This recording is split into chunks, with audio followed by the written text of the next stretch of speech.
So my dad was upset because he said, why are you going backwards for? The things I taught you was moving away from religion, being progressive, liberal, humanist, spiritual.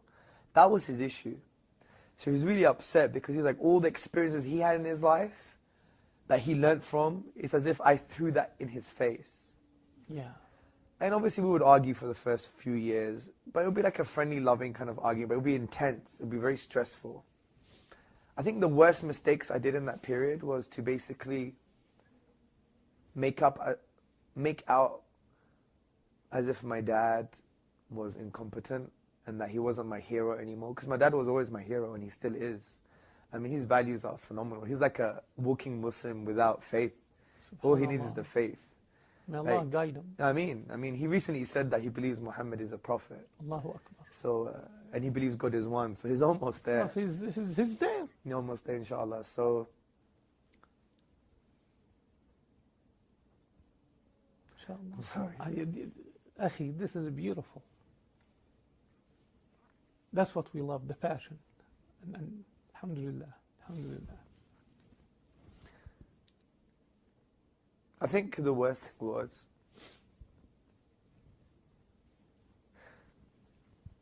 and this advice to new Muslims, that subconsciously, just because you've found the truth, you think everyone who loved you is baseless now.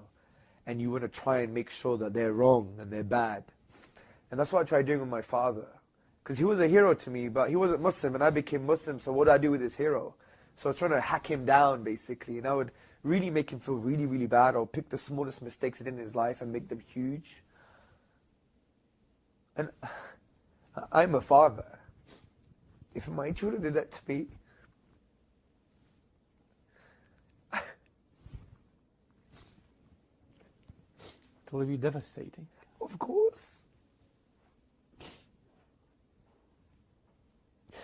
You know what? He is a very lucky father.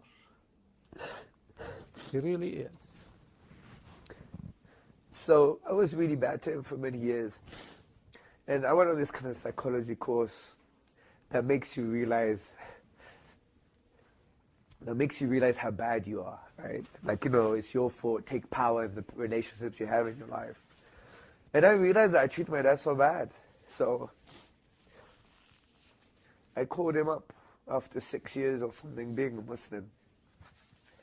And I said, Dad, I need to speak to you. He was in Greece nursing my grandfather. My dad was a very nice guy. He was wiping his backside, changing his clothes, and he nursed That's my. a wonderful man. Of course, he nursed my granddad for 3 years, and I never knew he could do it. I was really, really, really, really impressed with my father, because my dad is a very loving guy, but he hates blood and he hates mess.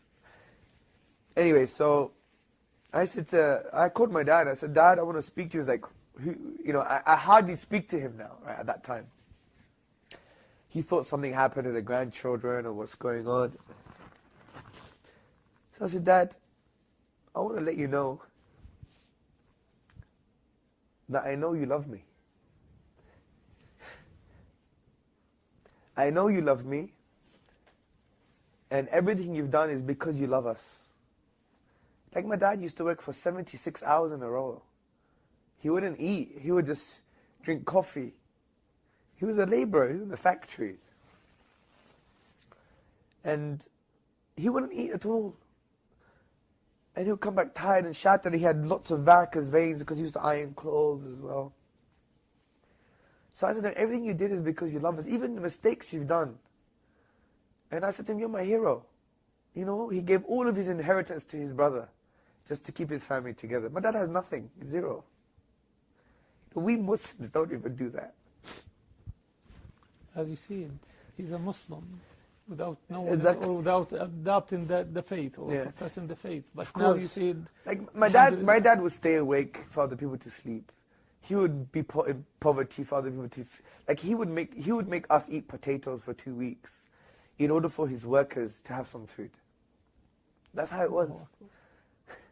May Allah bless him. So I said to him, you're just a great guy. I take my hat off. I said, you're still my hero. We do different traditions, but you're still my hero. and I love you. And he was crying for 15 minutes, and he hardly cries. I've only seen him cry once or twice in my life. And then he called my mum up in the evening, and he said to my mum that he's ready to die. He felt like a complete parent. So, but now our relationship is great. I could talk about hadith, Islam. He loves what the Prophet had to say, sallallahu alaihi wasallam.